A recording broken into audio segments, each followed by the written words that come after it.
Hello, and welcome to Nighttime Biographies. Imagine a man who never held a factory job, yet became the prophet of the working class. Picture someone born into comfortable middle-class life who spent most of his adult years in poverty, his children dying of malnutrition while he wrote about economic justice. Consider a philosopher who claimed that ideas were merely reflections of material conditions, yet whose own ideas would reshape the material world for billions of people. This is Karl Marx. He was a man who spent decades in the reading room of the British Museum, writing books that almost no one read during his lifetime. Yet those books would inspire revolutions that toppled empires and transformed half the globe. He was supported financially by a factory owner while writing the most devastating critique of capitalism ever produced. He was a devoted husband and father who could barely feed his family, a German who spent most of his life in exile, a Jew who rejected Judaism, a revolutionary who never participated in a successful revolution. The contradictions pile up until they seem almost absurd. A thinker who despised religion created what many consider a new secular faith. A man who wrote that workers should unite across national boundaries created a system that would produce some of history's most nationalist regimes. Someone who envisioned human liberation helped inspire states that became prisons for their own citizens. Yet Marx's influence on the modern world is undeniable and profound. Communist parties ruled or still rule over a third of humanity. The Russian Revolution, the Chinese Revolution, the Cuban Revolution, revolutions across Eastern Europe, Asia, Africa and Latin America all claimed Marx as their inspiration. Even in capitalist nations, his critique forced reforms, labour protections, social welfare programs, all attempts to address the problems he identified. The very language we use to discuss economics, class, labour, exploitation, alienation, much of it comes from Marx. How did this happen? How did a journalist who could not keep a newspaper job, a scholar whose doctoral dissertation went unpublished for decades, a political activist whose organisations kept expelling him, become one of the most influential thinkers in human history? And why did his vision of human liberation lead to such unexpected and often tragic outcomes? Tonight we will follow Karl Marx from his comfortable childhood in the Rhineland through his years of revolutionary journalism, through decades of poverty and exile in London, through the writing of works that changed the world. We will watch him develop the ideas that would inspire billions while struggling to pay his rent. We will see him bury his children while writing about a future paradise. We will witness his final years as his health collapsed and his body failed, still working, still fighting, still believing that the revolution was coming. Before we begin this journey through one of history's most consequential lives, please take a moment to like this video and subscribe to the channel. I'm always curious where in the world you're watching from tonight, so leave a comment and let me know. And now, settle in. Let the modern world fade away as we travel back to 1818 to the city of Trier in the Rhineland, where a child was born who would spend his life trying to understand how the world works and how to change it. The Rhineland in the Age of Restoration, the city of Trier, where Karl Marx was born on May 5, 1818, was a place caught between worlds, suspended between past and future, between French revolutionary ideals and Prussian reactionary order. It sat in the Rhineland, that western region of Germany along the Rhine River, a territory that had been fought over, conquered and reconquered for more than 1,000 years. The Rhine was not merely a river but a border, a highway, a symbol. On one bank lay France, on the other the fragmented German states. The Rhineland had always been where these worlds collided. When Marx was born, the Rhineland had just been transferred to Prussian control following the Congress of Vienna in 1815, which had redrawn the map of Europe after Napoleon's final defeat.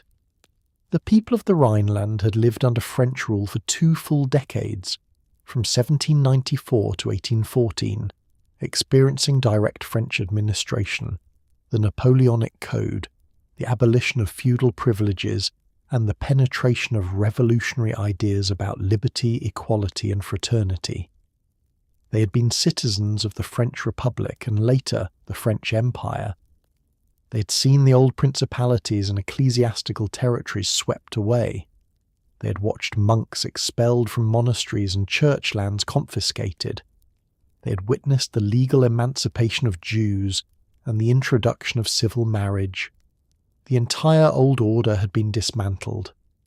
Now, suddenly, they found themselves subjects of Prussia, a militaristic, autocratic German kingdom that had fought against Napoleon, that was deeply conservative, that viewed French revolutionary ideas with profound suspicion and hostility.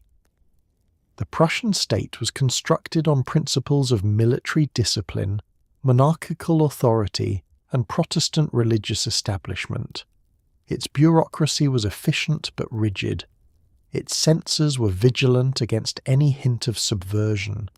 Its police monitored dissent. The Prussian takeover of the Rhineland was not merely a change of government, but a collision of political cultures. Trier itself was a city steeped in history so deep it seemed almost tangible. Founded by the Romans in 16 BC under the name Augusta Treverorum, it had been one of the great cities of the Western Roman Empire. In the 3rd and 4th centuries AD, it had served as an imperial residence, the seat from which Roman emperors governed the northwestern provinces. The massive structures they built still stood as reminders of that vanished power. The Porta Nigra, an enormous gate built of dark sandstone blocks fitted together without mortar, dominated the northern approach to the city. It was the best preserved Roman city gate north of the Alps, a monument to engineering and imperial might. The Aula Palatina, the throne hall of Constantine the Great, still rose over the city centre, its brick walls reaching toward the sky, its vast interior echoing with 1,500 years of silence. The amphitheatre where crowds had once gathered to watch gladiatorial combat sat in ruins outside the city walls, its stone seats gradually being cannibalized for building material. Walking through Trier in the early 19th century meant walking through layers of time. Roman stones were built into medieval walls. Barbarian fortifications sat atop Roman foundations. Churches incorporated columns from pagan temples. The city's very street plan followed Roman geometry, the straight lines of the ancient grid still visible beneath medieval accretions. This sense of deep historical time, of civilizations rising to power and greatness only to fall into ruin, of empires that had seemed eternal proving temporary, would profoundly shape the historical imagination of the boy born there. Marx would grow up literally surrounded by evidence that the social order was not permanent, that what seemed solid and eternal could be swept away, that history was a process of continuous transformation. By 1818, Trier was no longer an imperial capital, or even a significant city. It had shrunk to a provincial backwater of about 12,000 people. It was not a centre of industry or commerce, but rather a market town and administrative centre for the surrounding agricultural region. The economy revolved around wine production from the vineyards planted on the steep hillsides along the Moselle River, which flowed past the city before joining the Rhine. The valley slopes were covered with terraced vineyards, tended by families who had worked the same plots for generations. In autumn, the harvest brought the city to life with the smell of fermenting grapes and the bustle of wine merchants. Otherwise, Trier was quiet, sleepy, turned inward on itself. The city's social structure was traditional and hierarchical. At the top stood the Prussian administrative officials sent from Berlin to govern this newly acquired territory. They were Protestants ruling a Catholic population, outsiders trying to impose order on a region that viewed them with suspicion. Below them came the local notables, the established families who owned land, held positions in the local government, and controlled what economic activity existed. These were Catholic families, mostly, tied to the church and the old order. Below them came the small merchants and master craftsmen, organised in guilds that regulated their trades according to ancient custom. And below them, the mass of ordinary people, the journeymen and apprentices, the day labourers and domestic servants, the poor who did whatever work they could find to survive. The city was overwhelmingly Catholic, as was most of the Rhineland. Prussia was Protestant, dominated by Lutheran and Calvinist churches, suspicious of Catholic loyalty to Rome. This religious difference created a fundamental tension. The Prussian authorities viewed Catholics as potentially disloyal, subject to foreign influence through the Pope. Catholics viewed Protestant rule as an imposition, a violation of their traditional rights and beliefs. The conflict was not merely about theology, but about identity, authority, and belonging. The Napoleonic era had transformed the Rhineland in ways that could not be easily reversed. French revolutionary ideals had penetrated deeply into Rhineland society, especially among the educated middle class. The idea that all men were equal before the law, that birth and privilege should not determine one's place in society, that reason rather than tradition should guide human affairs, these ideas had taken root. Feudalism had been formally abolished. Peasants were no longer serfs bound to the land. The guild system had been weakened, though not destroyed. The Napoleonic Code had established the principle of legal equality, replacing the patchwork of traditional privileges and exemptions with a uniform legal system. Most significantly for the Marx family, Jewish emancipation had been granted under French rule. For centuries, Jews in the Rhineland had lived under severe restrictions. They were confined to ghettos, forbidden to own land, barred from most professions and trades, subject to special taxes, excluded from civic life. The French Revolution had proclaimed the equality of all citizens, including Jews. The Napoleonic Code removed legal discrimination. Suddenly, Jews could live where they chose, practice any profession, own property, participate in society. The old walls, both physical and legal, that had confined them were torn down. When Prussia took control, there was fear that these reforms would be reversed. And indeed, Prussia did reimpose some restrictions on Jews, particularly barring them from many government positions. But the clock could not be turned back completely. Jews who had become lawyers, doctors, and merchants under French rule did not return to ghettos. Families who had integrated into broader society did not retreat into isolation. The reality of emancipation, even if incomplete and precarious, had created a new social world. It was into this world of transition and tension, of old order and new ideas, of French influence and Prussian control, of Catholic tradition and Protestant authority, of Roman ruins and recent revolution, that Karl Marx would be born. The contradictions of his birthplace would echo through his life and work, shaping his understanding of how societies change, how the new emerges from the old, how revolutions transform the social landscape even when they are defeated or reversed. The Marx family. Into this world of transition, Karl Heinrich Marx was born on May 5th, 1818, at 664 Brückegasse, a comfortable house on a quiet street in Trier's better neighbourhood. He was the third of 9 children born to Heinrich and Henrietta Marx. Though infant mortality being what it was in the early 19th century, only Karl and 3 of his siblings, Sophie, Hermann and Louisa, would survive to adulthood.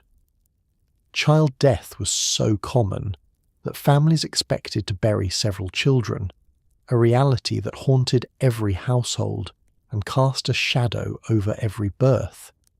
His father, Heinrich Marx, embodied the contradictions and complexities of Jewish emancipation in the Napoleonic and post-Napoleonic era.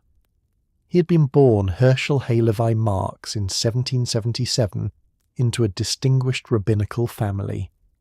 The family name Levi indicated descent from the Levites, the priestly tribe of ancient Israel. His father, Meyer Halevi Marx, served as rabbi of Trier, as had his grandfather before him. His older brother, Samuel Marx, also became a rabbi, following the family tradition. The Marx family tree was populated with Talmudic scholars, men who devoted their lives to the study of Jewish law and scripture, who led synagogue services and settled disputes according to religious law. For generations, the Marx family had been pillars of Trier's Jewish community, respected for their learning if confined by the restrictions that limited Jewish life. But Herschel Marx broke with this tradition completely. As a young man, he chose to study law at the university rather than dedicating himself to religious scholarship. This was itself possible only because of the changes brought by French revolutionary and Napoleonic rule. Under the old regime, Jews had been barred from universities and from practicing law. The Napoleonic Code opened these paths. Herschel seized the opportunity, training as a lawyer and establishing a practice in Trier.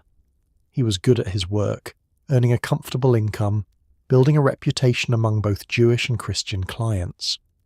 More significantly, Herschel embraced Enlightenment philosophy with the fervour of a convert. He read Voltaire and Rousseau, Kant and Lessing. He absorbed the ideas of the Aufklärung, the German Enlightenment, which emphasized reason over revelation, universal principles over tribal loyalties, individual conscience over religious authority. He came to view traditional Judaism as a system of superstitions and irrational laws that imprisoned the human spirit. He believed in God, but a God known through reason, not revelation.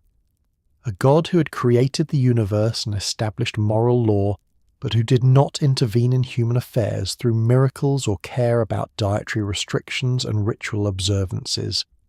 He was, in essence, a deist, someone who believed in a rational creator, but rejected everything associated with organized religion.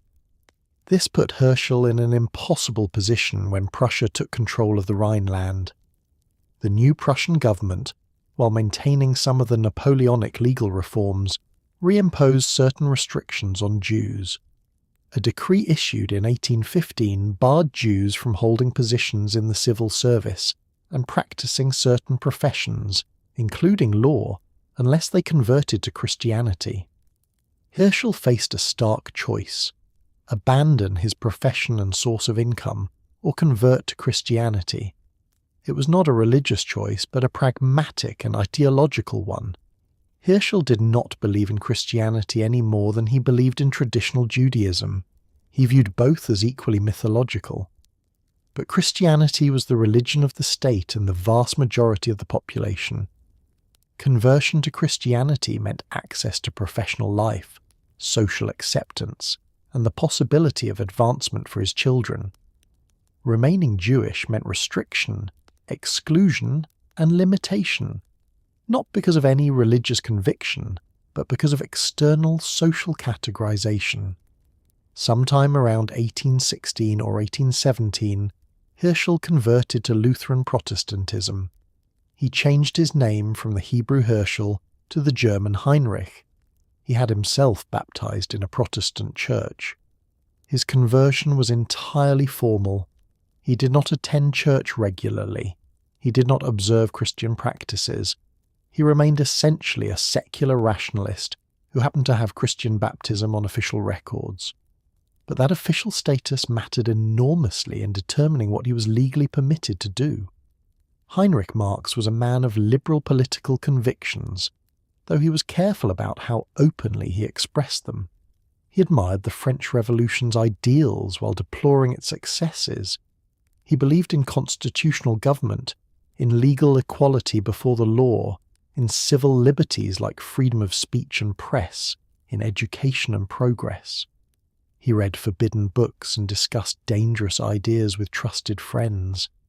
But he also knew that Prussia was an autocratic state with an extensive network of police and censors, that too much political enthusiasm could bring trouble, that a man with professional responsibilities and a family to support needed to be cautious.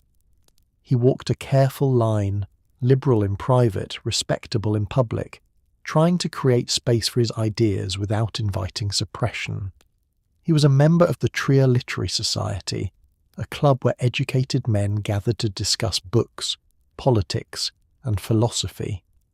These literary societies existed throughout Germany, ostensibly cultural organisations, but in practice spaces where middle-class men could discuss ideas that would have brought censorship if published. Heinrich gave talks at the society, including one in 1834 praising the recently deceased French Enlightenment philosopher Voltaire, which required some courage given Prussian suspicion of French ideas. Karl's mother, Henrietta Pressburg, came from a very different background. She was born in 1788 in Nijmegen in the Netherlands into a prosperous Dutch Jewish family. The Pressburg family was involved in trade and business, part of the small Jewish merchant class that had achieved modest prosperity in the Netherlands, which had more tolerant policies toward Jews than most of Europe. Henrietta's father, Isaac Pressburg, was a successful merchant. Her family had money but not the intellectual distinction of the Marx rabbinical line. Henrietta was not highly educated. She received the basic education appropriate for a Jewish girl of her class in that era, which meant she could read and write but had not studied the kind of classical philosophy and literature that Heinrich devoured. She spoke German with a noticeable Dutch accent throughout her life, never fully comfortable in the language. She was practical, focused on domestic management, concerned with the concrete realities of running a household, raising children, maintaining respectability. Where Heinrich was intellectual and theoretical, Henrietta was pragmatic and concrete. Where he read philosophy, she worried about money.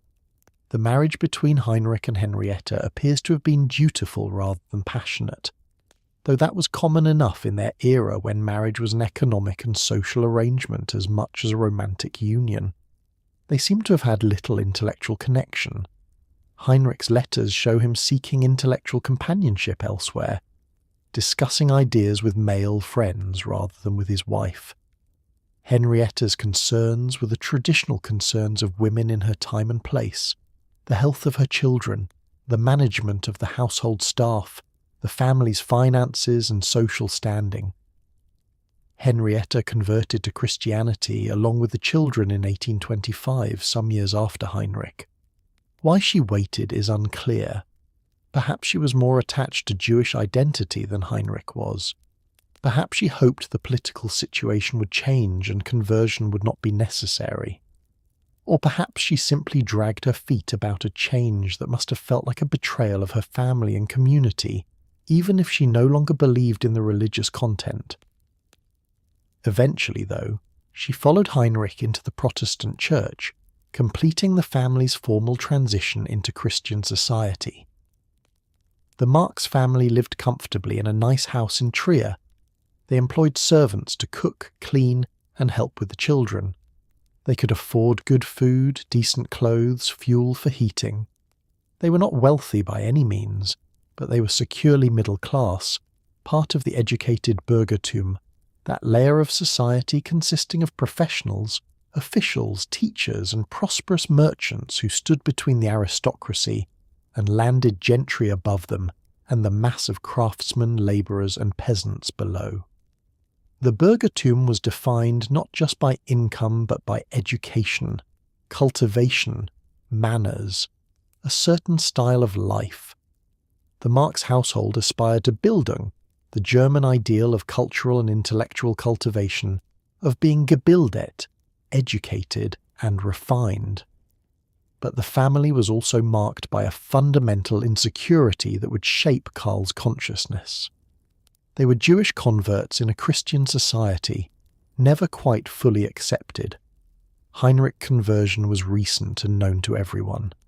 The family name itself, Marx, was recognisably Jewish.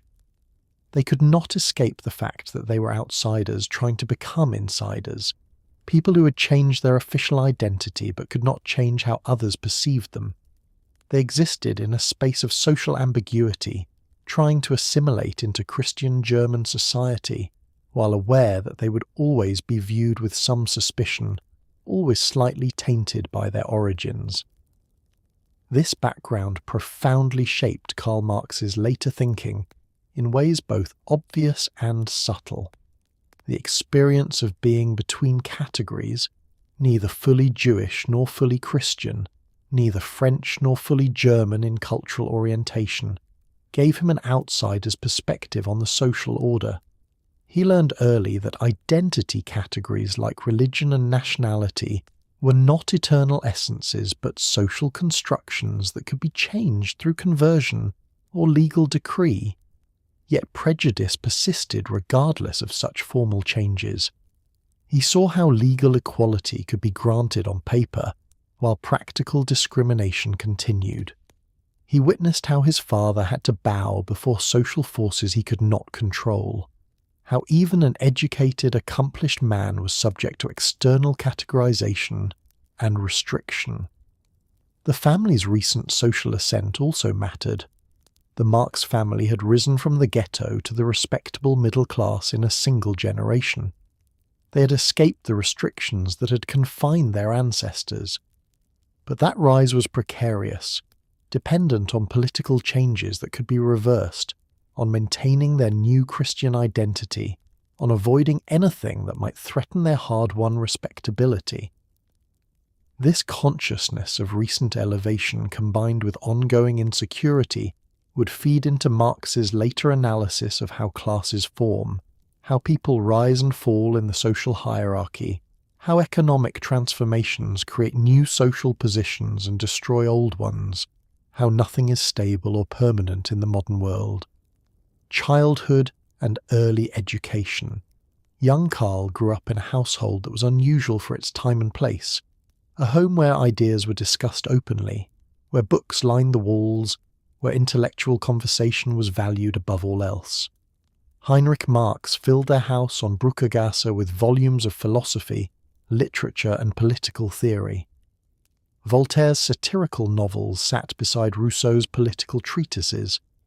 Greek and Roman classics in both the original languages and German translation occupied entire shelves. The German poets, Goethe and Schiller, had places of honour. French Enlightenment philosophy, forbidden reading under Prussian censorship, was quietly accessible. Heinrich would read to his children in the evenings, gathering them around him and introducing them to ideas far beyond their years. He would read passages from Kant's moral philosophy and then ask what they thought, treating even young Karl's opinions with respect. He would recite poetry in French and German, showing how language could be wielded like a weapon or caressed like a lover. He would discuss the news, the political situation, the conflicts between the Prussian authorities and the liberal opposition, explaining the issues in ways that made his children understand they lived in a world of struggle and change, not permanent stability.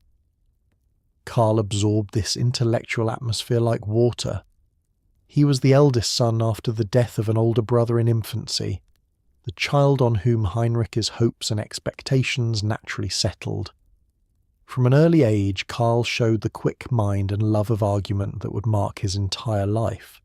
He would challenge his father's statements, demand explanations, press for logical consistency. Heinrich delighted in this, seeing in his son a kindred spirit, someone who would carry forward the Enlightenment project of reason and progress. But Karl's childhood was not all books and discussion. He played with his siblings, the surviving brothers and sisters who made the house noisy and lively. He explored the streets of Trier, climbing on Roman ruins, playing among the ancient stones that spoke of vanished empire.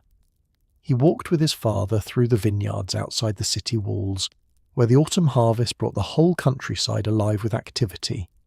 He attended Lutheran church services with the family, sitting through sermons that meant nothing to him, understanding already that religious observance was a social performance rather than spiritual truth. The Marx children were also close to the von Westphalen family, who lived nearby. Ludwig von Westphalen was a Prussian government official, a man of noble birth who nonetheless held surprisingly liberal political views. He'd been educated in the Enlightenment tradition and maintained friendships with intellectuals and reformers. He and Heinrich Marx, despite their different social backgrounds, found common ground in their political ideas and love of literature. Ludwig von Westphalen had children from 2 marriages. His daughter from his first marriage, Jenny von Westphalen, was 4 years older than Karl. She was extraordinarily beautiful, with auburn hair and striking features, considered one of the loveliest girls in Trier. She was also intelligent and well-educated, unusual for a woman of her time. Her father had taught her languages, literature and history, treating her education as seriously as he would a son's. She could read Greek and recite Shakespeare. She knew Dante and Italian and French poetry in the original. Karl and Jenny grew up together, part of an extended circle of families who socialized regularly. Ludwig von Westphalen took a liking to young Karl, recognizing the boy's exceptional intelligence. He would take Karl on long walks through the countryside, reciting Homer in Greek, discussing philosophy and history, treating the boy almost as an intellectual equal. These walks were an education in themselves, supplementing what Karl learned at school with the broader perspective of a man who had seen the world and thought deeply about it. For Karl, these walks with Ludwig von Westphalen were precious. Here was an aristocrat, a man of title and position, who treated him not as the son of a Jewish convert, but as a serious person worthy of serious conversation. Von Westphalen introduced Karl to ideas that went beyond his father's moderate liberalism. He spoke admiringly of the French socialist thinker Henri de Saint-Simon, who envisioned a society organized rationally for the benefit of all, rather than the profit of a few. He discussed the condition of the poor, the injustices of the existing social order, the possibility of fundamental transformation. These conversations planted seeds that would grow for years before bearing fruit. In 1830, when Karl was 12, he entered the Friedrich Wilhelm Gymnasium in Trier, the classical secondary school that prepared boys for university. The gymnasium was housed in a former Jesuit college, a stone building with high-ceilinged classrooms and a courtyard where students gathered between lessons. The curriculum was traditional and rigorous. The foundation was ancient languages. Students spent hours every day on Latin grammar, translating Cicero's orations and Virgil's poetry. Greek came next, with Homer and Plato. Ancient history, particularly the history of Greece and Rome, was studied in detail. Students learned about the Roman Republic, the Punic Wars, the rise and fall of the empire, examining how civilizations achieved greatness and then collapsed. Mathematics was taught, though less emphasized than classical studies. Students learned Euclidean geometry, basic algebra, and some arithmetic. Natural philosophy, what we would call science, was barely present in the curriculum. This was an education designed to produce educated gentlemen who could quote the classics and write elegant prose in multiple languages, not scientists or engineers. Religion also occupied a significant place in the curriculum, though perhaps not in the way Prussian authorities intended. Students read the Bible in German and Greek, studied church history, and were expected to write essays on religious themes. But the teaching of religion at the gymnasium was less about inspiring piety than about demonstrating cultural literacy. The teachers themselves, many of them, were products of Enlightenment education who viewed religion as mythology that should be understood historically rather than believed literally. Karl was a diligent student but not the top of his class. He worked hard. His essays show careful thought and genuine effort, but he did not display the kind of obvious brilliance that would have marked him immediately as exceptional. His graduation essay, written when he was 17, was titled Reflections of a Young Man on the Choice of a Profession.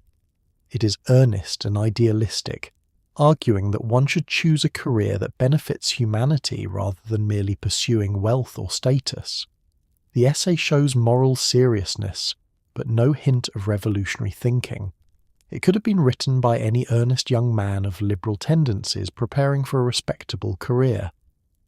Another essay from his gymnasium years, On the Unity of Believers in Christ, discusses Christianity in abstract philosophical terms, arguing for a rational religion based on moral principles rather than dogma and ritual.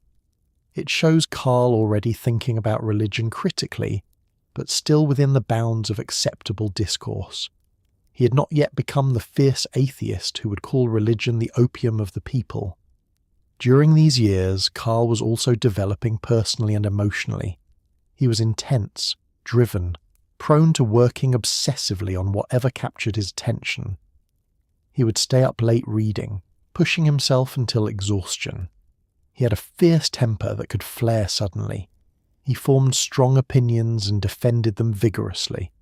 He was not always easy to get along with. Some of his classmates found him arrogant and argumentative. Others were drawn to his intelligence and passion. His relationship with Jenny von Westphalen was also deepening. As they grew older, childhood friendship was becoming something more. Jenny was becoming a young woman of remarkable beauty and intelligence. Karl was developing from a boy into a young man with penetrating eyes and thick dark hair. They walked together, talked together, shared their dreams and thoughts.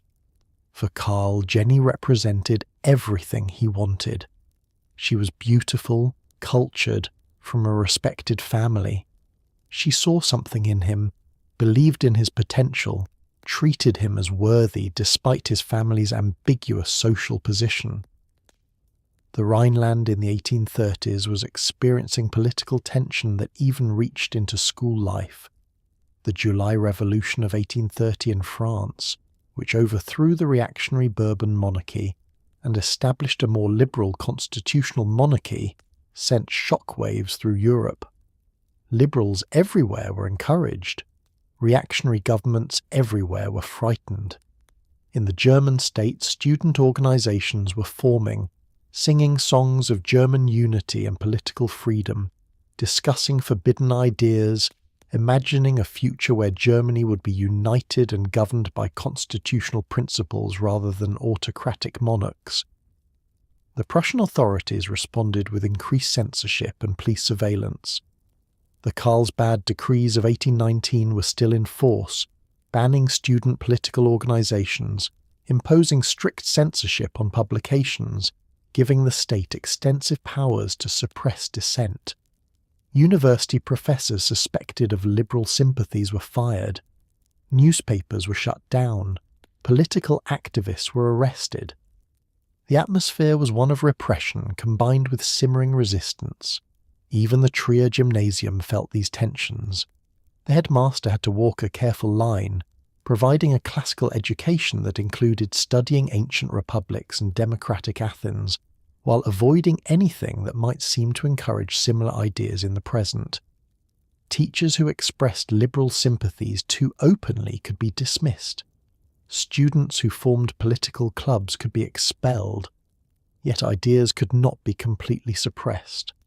The very texts students read, Cicero's speeches against Catilin's conspiracy, Tacitus's account of Roman resistance to tyranny, contained lessons that attentive readers could apply to their own times. Karl graduated from the gymnasium in August 1835, shortly after his 17th birthday. He had passed his examinations satisfactorily, demonstrating competence in Latin, Greek, mathematics, history, and religion. His teachers' evaluations noted his abilities, but also his tendency toward abstraction and his sometimes difficult personality. He was ready for university. Heinrich Marx was proud.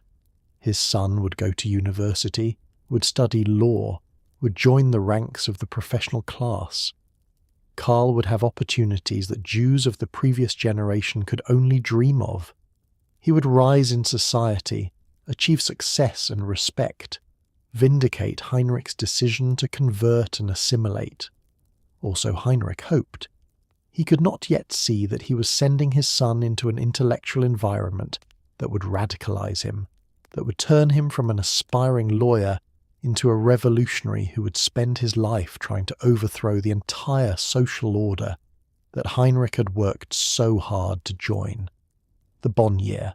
The University of Bonn was young, founded only in 1818, the same year Karl Marx was born. It sat on the Rhine River in a city that had been under French control until 1815 and retained some of the cosmopolitan character that French rule had brought.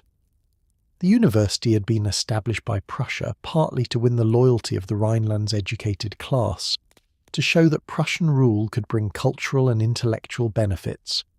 It occupied former electoral palace buildings, impressive structures that gave the institution an air of importance beyond its years. University life in early 19th century Germany bore little resemblance to modern university education. There were no required courses, no structured curriculum, no attendance taken at lectures. Professors offered lectures on their specialties, and students could attend or not as they pleased. The examination system was minimal. As long as a student eventually passed their final examinations, how they spent their time was largely their own business. This freedom was intoxicating for young men arriving from the structured environment of the gymnasium. Students lived in private lodgings scattered throughout the city, renting rooms from widows or tradesmen who supplemented their income by housing university students. There were no dormitories, no resident advisors, no university supervision of student life outside the lecture halls. Young men of 18 or 19, away from parental oversight for the first time in their lives, had almost complete liberty to do as they wished. The result was a student culture that was rowdy, romantic, and intensely social. Students formed clubs and societies, the most important being the Burschenschaften, student corporations that combined drinking clubs with political organizations. These groups had their own colours, their own songs, their own rituals. They held elaborate drinking sessions where members were expected to consume enormous quantities of beer. They fought duels with sabres to settle matters of honour, considering the scars these duels left as badges of courage and marks of status. The Burschenschaften were also politically significant.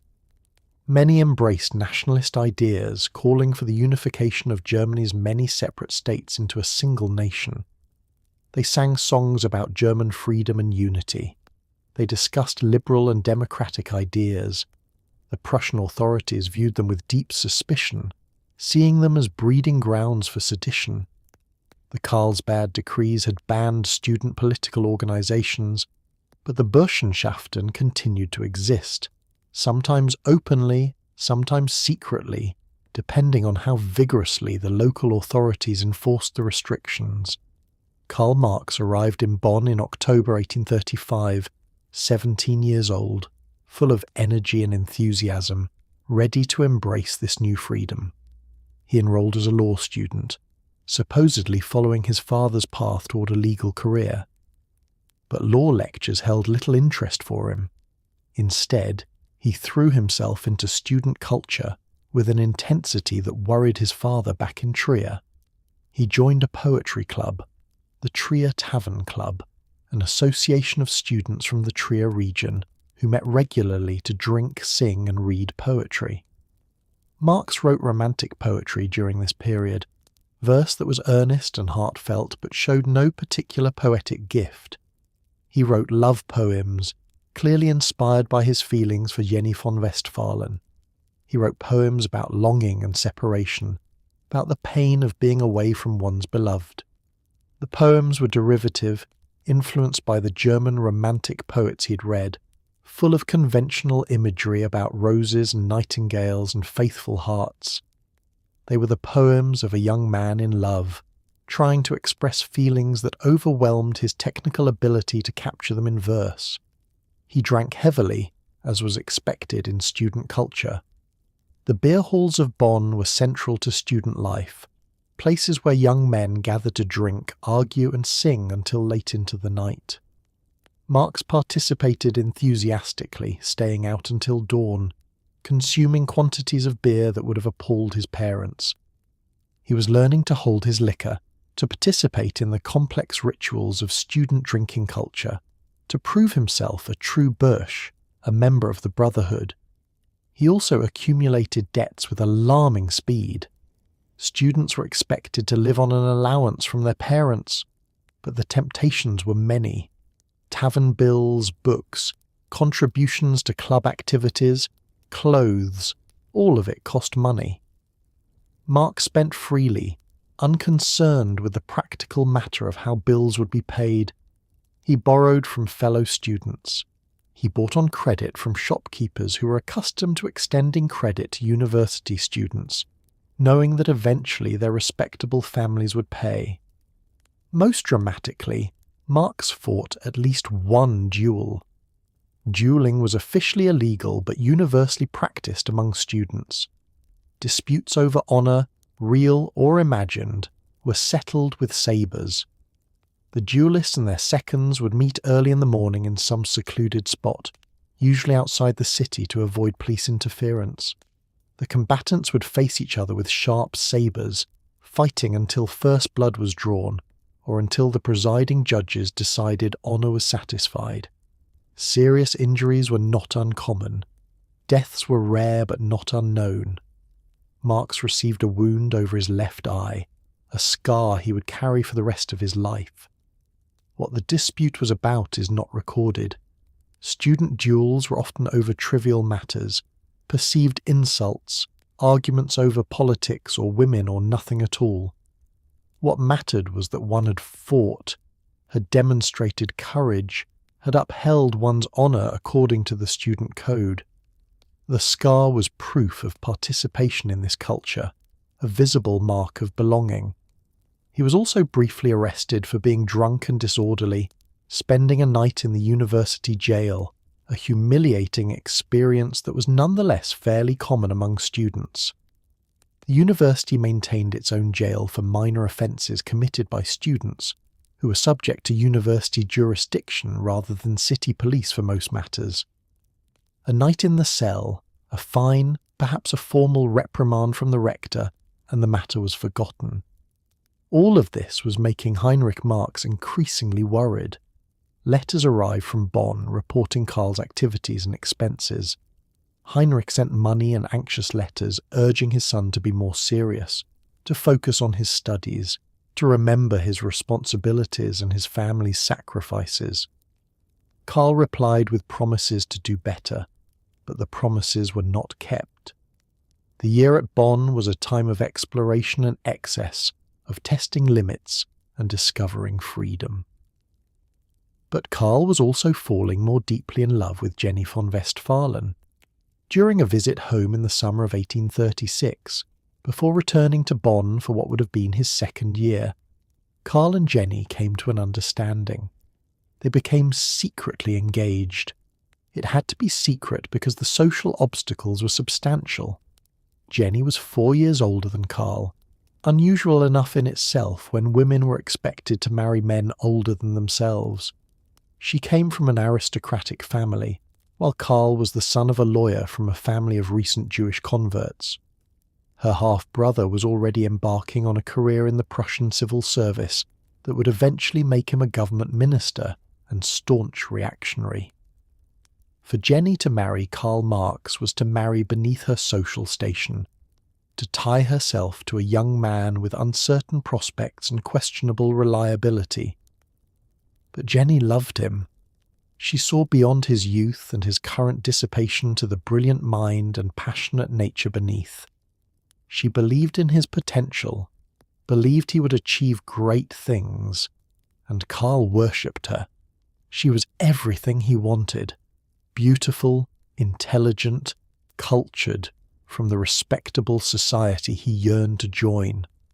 More than that, she understood him, saw him as he wanted to be seen, believed in him when he had given no objective reason for such belief. They pledged themselves to each other in secret, not yet telling even their families. It was a romantic gesture, two young people committing to a future together despite knowing the difficulties they would face. For Karl, Jenny's promise to wait for him, to eventually marry him, was validation of his worth. For Jenny, it was a leap of faith, betting her future on a young man who had not yet demonstrated that he deserved such faith. Heinrich Marx was deeply worried when he learned of the engagement. He liked Jenny von Westphalen personally and respected her father. But the match seemed impractical. Karl was only 18, with years of education ahead of him before he could support a wife. He had shown no ability to manage money or behave responsibly. And the social gap between the families, while not insurmountable, would certainly cause talk and difficulty. Heinrich urged caution, urged Karl to wait, to prove himself, to establish his career before committing to marriage. But he did not forbid the engagement. He could see that Karl and Jenny were determined, and he hoped that responsibility for a future wife might sober his son, might give him reason to be more serious. What finally convinced Heinrich that change was necessary were the reports of Karl's behaviour at Bonn. Too much drinking, too many debts, too little academic progress. The Bern year had been a disaster from the standpoint of preparing for a career. Karl had learned about poetry and dueling and student culture, but he had barely attended law lectures, had made no progress toward a degree, had wasted his time and his father's money. Heinrich made a decision. Karl would not return to Bonn for a second year. Instead, he would transfer to the University of Berlin. Berlin was larger, more serious, more focused on actual scholarship rather than student culture. The professors were distinguished, the academic standards higher. Perhaps in Berlin, away from the taverns and dueling grounds of Bonn, Karl would finally apply himself to serious study. Perhaps he would grow up. In October 1836, Karl Marx left Bonn for Berlin. He was leaving behind a year of freedom and excess, of poetry and beer and romantic gestures. He was entering a much more demanding intellectual environment, one that would shape him in ways his father could not have imagined and would not have welcomed had he known. Berlin and the young Hegelians. Berlin in 1836 was a city of contrasts and contradictions, a capital that embodied the tensions of early 19th century Prussia. It was a city of about 300,000 people, growing rapidly as industry began to develop and rural migrants poured in seeking work. The old centre remained a planned Baroque city of wide avenues and imposing government buildings, monuments to Prussian power and Hohenzollern ambition. The royal palace dominated the central island in the Spree River, a massive statement of monarchical authority. Military parades marched down Unter den Linden, soldiers moving in perfect formation, the rhythm of their steps echoing the martial values of the Prussian state. Yet Berlin was also becoming an intellectual capital. The University of Berlin, founded in 1810 by Wilhelm von Humboldt during Prussia's Reformation, after defeat by Napoleon, had been conceived as something revolutionary. A research university where professors did not merely transmit received knowledge but pushed the boundaries of human understanding. The ideal was Wissenschaft, systematic scholarly inquiry pursued for its own sake, knowledge advanced through rigorous research and debate. The university had attracted some of the most brilliant minds of the age. The philosopher Georg Wilhelm Friedrich Hegel had taught there from 1818 until his death from cholera in 1831. His presence had made Berlin the centre of European philosophy. His lectures had drawn students from across Germany and beyond, young men who wanted to study with the greatest philosophical mind of the era. 5 years after his death, Hegel's influence still pervaded the university. His system dominated philosophical discourse. His students and disciples held major professorships. To study philosophy in Berlin in 1836 meant, inevitably, to grapple with Hegel. Hegel had attempted nothing less than a complete philosophical system that would explain all of reality, history, politics, art, religion, nature, everything. His philosophy was notoriously difficult, written in prose so dense and technical that even trained philosophers struggled to understand it. He wrote in German, but a peculiar philosophical German heavy with technical terminology and grammatical constructions of bewildering complexity. Reading Hegel was like wrestling with an opponent who constantly shifted shape, whose arguments moved in circles that somehow progressed, whose contradictions were somehow the engine of truth. At the core of Hegel's system was a radically historical vision. Unlike previous philosophers who sought eternal truths valid for all times and places, Hegel argued that truth itself evolved through history. What was true for ancient Greeks was not fully true for medieval Christians, was not fully true for modern Europeans. Each era had its own truth, its own understanding of reality, which was superseded by the next era's higher truth. History was not random or cyclical, but progressive, moving toward an end goal. This progression happened dialectically, through the working out of contradictions. Every system, every idea, every social order contained within itself contradictions, internal tensions between opposing principles. These contradictions eventually became so acute that the system broke down and was replaced by a new synthesis that resolved the contradiction at a higher level. But the new synthesis contained its own contradictions, which would eventually produce another transformation. On, thesis generating antithesis, producing synthesis which became the new thesis, the dialectic spiraling upward through history toward its culmination. What was history moving toward? Hegel's answer was the full self-consciousness of spirit, the point at which mind or reason became fully aware of itself as the substance of all reality. This was difficult to grasp. Hegel was not talking about a supernatural spirit or God in the traditional sense, though his language sometimes suggested that. He was talking about rationality, consciousness, human self-understanding gradually working itself out through historical development. History was essentially the story of human freedom increasing, of humans gradually becoming conscious of their own rational nature and organizing society accordingly. Hegel's politics were conservative, or seemed to be. He had argued that the Prussian state and Protestant Christianity represented high points of historical development, the institutional embodiments of rational freedom.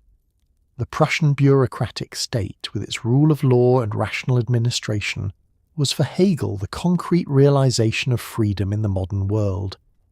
This made Hegel's philosophy useful to the Prussian authorities, who could point to Hegel as philosophical justification for the existing order. But there was another way to read Hegel, a more radical interpretation. If history was progressive, if contradictions drove change, if each system contained the seeds of its own transformation, then perhaps even the Prussian state was not the end of history, but merely another stage to be superseded. Perhaps Christianity was not final truth, but mythology that would be overcome by pure philosophy. Perhaps philosophy's task was not to justify what exists, but to criticize it in light of what should exist, to identify the contradictions that would produce the next transformation. This radical reading of Hegel was being developed by a group of young philosophers who called themselves the Young Hegelians, or the Left Hegelians, distinguishing themselves from the old Hegelians who read Hegel conservatively. The Young Hegelians included Ludwig Feuerbach, who would publish a book arguing that God was merely a projection of human nature onto an imaginary being. Bruno Bauer, a theologian who would argue that the Gospels were myths rather than history. Arnold Ruge, who would edit radical philosophical journals, and Max Stirner, who would develop an anarchistic philosophy of pure egoism. These young philosophers met in cafes and beer halls, arguing about Hegel's meaning deep into the night. They saw themselves as the cutting edge of philosophy, the ones who truly understood what Hegel meant, who would complete his project by drawing out its radical implications. They were mostly in their 20s and 30s, brilliant, arrogant, convinced that clear thinking could transform reality, that philosophy was not an academic specialty, but a revolutionary weapon. Karl Marx arrived in Berlin intending to study law, but quickly became drawn into this philosophical ferment. He attended a few law lectures to satisfy his father, but his real education happened elsewhere. He discovered Hegel and became obsessed. He started reading Hegel's major works, struggling through the difficult prose, trying to grasp the system. He attended lectures on Hegelian philosophy. He joined discussion groups where young men debated fine points of dialectical logic. For Marx, encountering Hegel was a revelation and a torment. Here was someone who had tried to comprehend all of reality in a single system, who had shown how to think historically, who had demonstrated that contradictions were not logical errors, but the engine of development. But Hegel's prose was maddeningly obscure, his conclusions often conservative despite his radical method. Marx would read for hours, feeling he was on the verge of understanding, then lose the thread and have to start over. He worked himself into exhaustion. He would read philosophy for 16 hours at a stretch, filling notebooks with excerpts and commentary, trying to master Hegel's system. He stopped attending law lectures almost entirely. He neglected sleep, food, exercise, everything but his philosophical studies. His health broke down. He developed chest pains and digestive problems that would plague him for life. His father sent alarmed letters demanding to know what was happening. His mother worried that he would ruin his health permanently. In 1837, Marx had to leave Berlin temporarily to recover his health in the countryside. During this period of forced rest, he wrote a long letter to his father explaining his intellectual development over the past year. The letter is remarkable, showing Marx at age 19 trying to explain his philosophical crisis to a father who wanted him to study law and establish a career. Marx described how he had tried to study law but found legal concepts hollow and arbitrary, without philosophical foundation. He had attempted to construct his own philosophical system, but found it inadequate. He had discovered Hegel and, after initial resistance, had been converted to the Hegelian method. He was now trying to work through Hegel's philosophy systematically, to appropriate its insights while correcting its errors. Heinrich Marx's reply shows a father's exasperation and worry. He had sent Karl to Berlin to study law, not philosophy. Philosophy would not provide a career or an income. And Karl's philosophical enthusiasm seemed to be destroying his health and emptying his father's purse.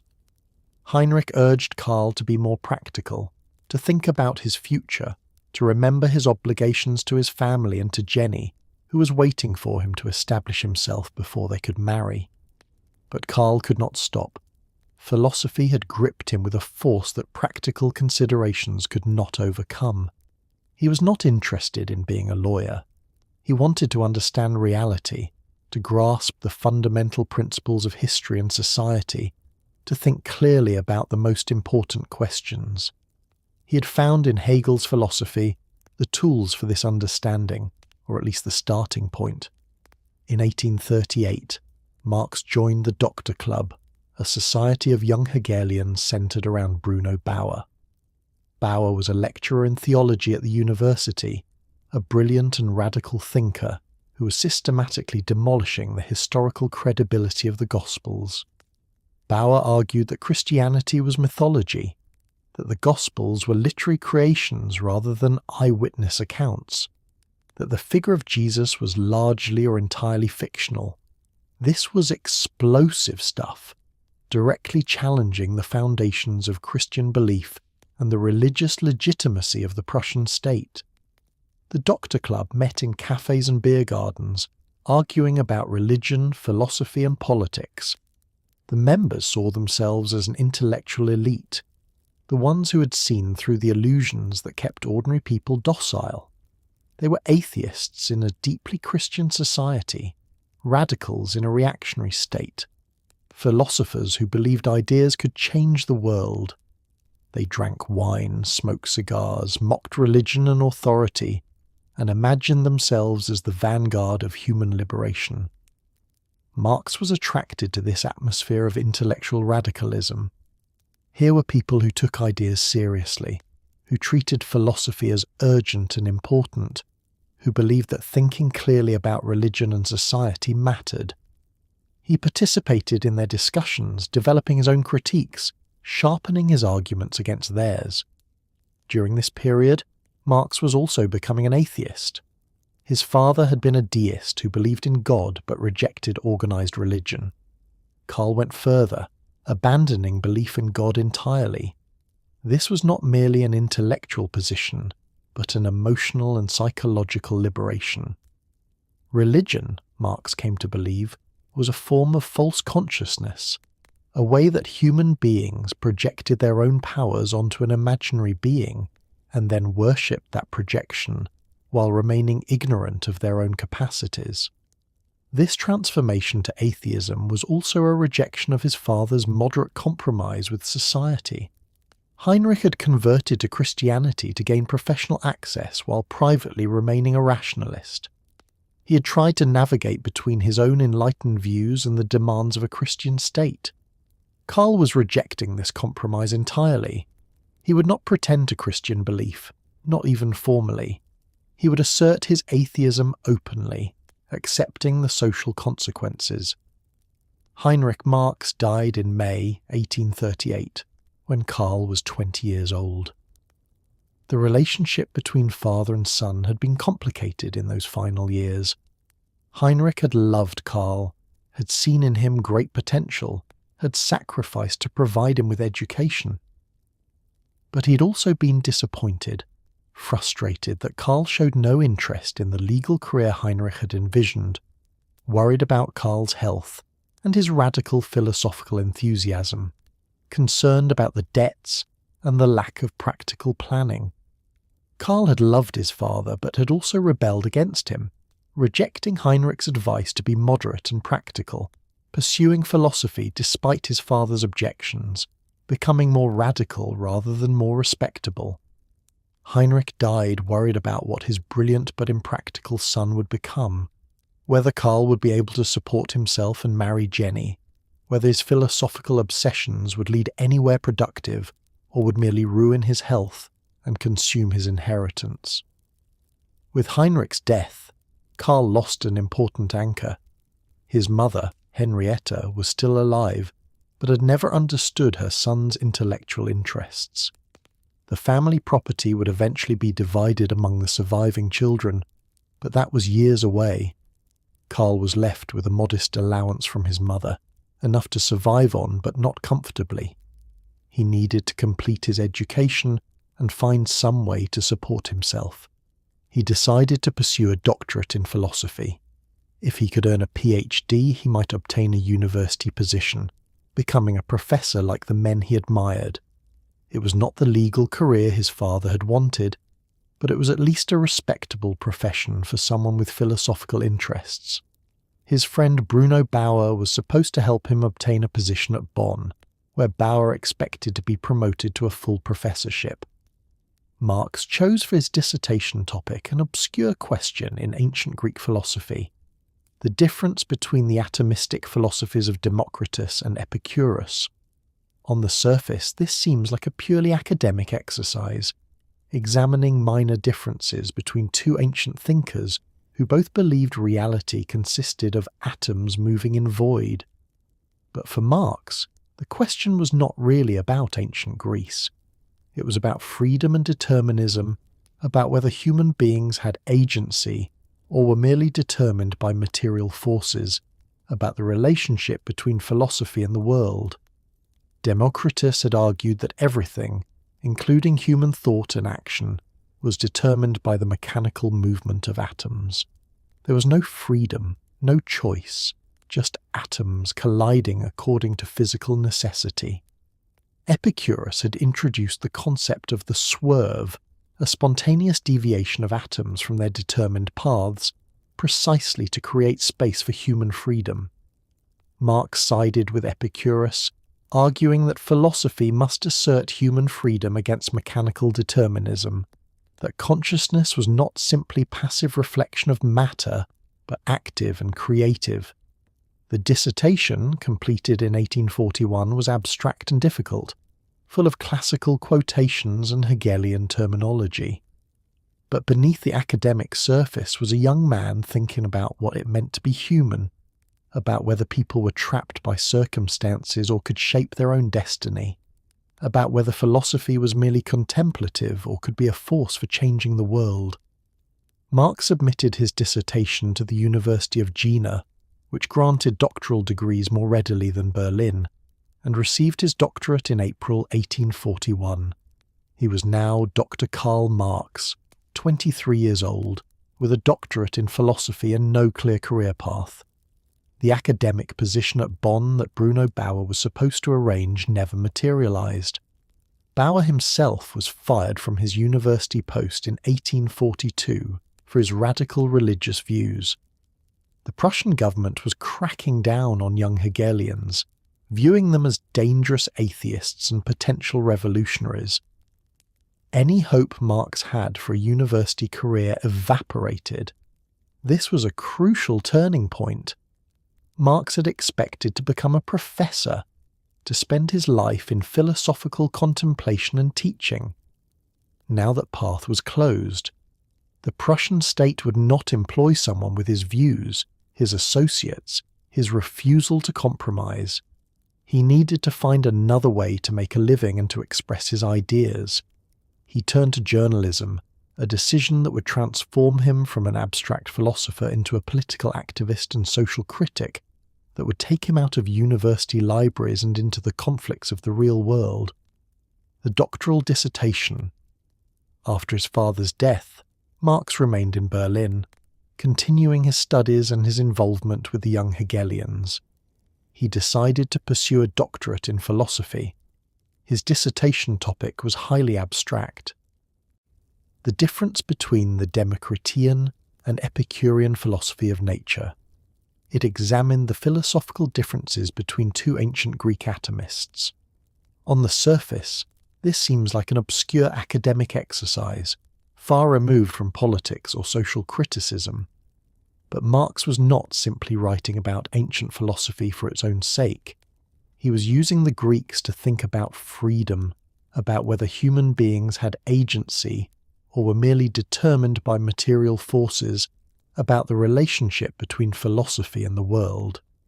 The dissertation was completed in 1841 and submitted to the University of Jena, which granted doctorates more easily than Berlin. Marx received his doctorate in April 1841, becoming Dr. Karl Marx. He was 23 years old. He hoped for an academic career. His friend Bruno Bauer was supposed to help him obtain a position at Bonn. But Bauer himself was fired from his university position in 1842 for his radical religious views. The Prussian government was cracking down on young Hegelians, seeing them as dangerous atheists and political radicals. Any hope Marx had for a university career evaporated. The Prussian state would not employ someone with his views. This was the first major turning point in Marx's life. He had expected to become a professor, to spend his life in philosophical contemplation and teaching. That path was now closed. He needed to find another way to live and work. He turned to journalism. The Rheinische Zeitung in 1842, liberal businessmen in Cologne founded a new newspaper, the Rheinische Zeitung. They wanted a publication that would advocate for their interests, arguing for more economic freedom and constitutional government in Prussia. They needed educated writers who could articulate these positions. Marx, unemployable as a professor, was available. He began contributing articles in 1842 and became the paper's editor in October of that year. Suddenly, at age 24, Marx had a platform. He could write about politics, economics, social questions, and reach thousands of readers. His articles were sophisticated but also passionate. He wrote about freedom of the press, arguing that censorship was an offence against truth. He wrote about laws criminalising the gathering of fallen wood by poor peasants, showing how the state served the interests of property owners against the poor. He wrote about the condition of wine growers in the Moselle region, analysing how economic policies harmed ordinary people while benefiting the wealthy and powerful. These articles show Marx developing his political consciousness. He was moving beyond pure philosophy toward concrete analysis of social and economic questions. He was beginning to understand that the state was not a neutral arbiter, but served particular class interests. He was starting to see the connections between legal systems, economic structures, and political power. The Rheinische Zeitung circulation grew under Marx's editorship. It became the most widely read opposition newspaper in Prussia, which meant it attracted the attention of the censors. Prussian censorship was elaborate and restrictive. Every issue of every newspaper had to be submitted to a government censor before publication. The censor could delete passages, demand revisions, or ban entire issues. Marx fought constantly with the censors, trying to say what he wanted while avoiding outright suppression. By early 1843, the Prussian government had had enough. They ordered the Rheinische Zeitung shut down. The final issue appeared on March 31st, 1843. Marx was out of work again. But something important had happened during his year as a newspaper editor. Marx had met Moses Hess, a socialist writer who introduced him to socialist and communist ideas. Hess argued that political freedom was meaningless without economic equality, that private property was the root of injustice, that workers needed to overthrow the capitalist system. These ideas began to work on Marx's mind. Marriage and Paris. In June 1843, Karl Marx married Jenny von Westphalen. They had been engaged for 7 years. Jenny had waited patiently while Karl studied, wrote, and started and lost his first job. Now, with nothing but uncertain prospects, they married. Jenny was 4 years older than Karl.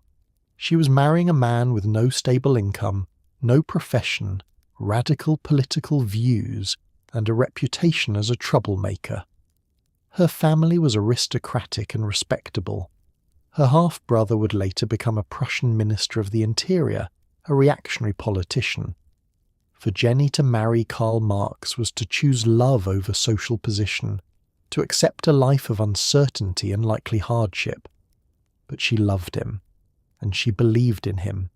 She would remain devoted to him for the rest of her life, through poverty, exile, illness, and the deaths of their children.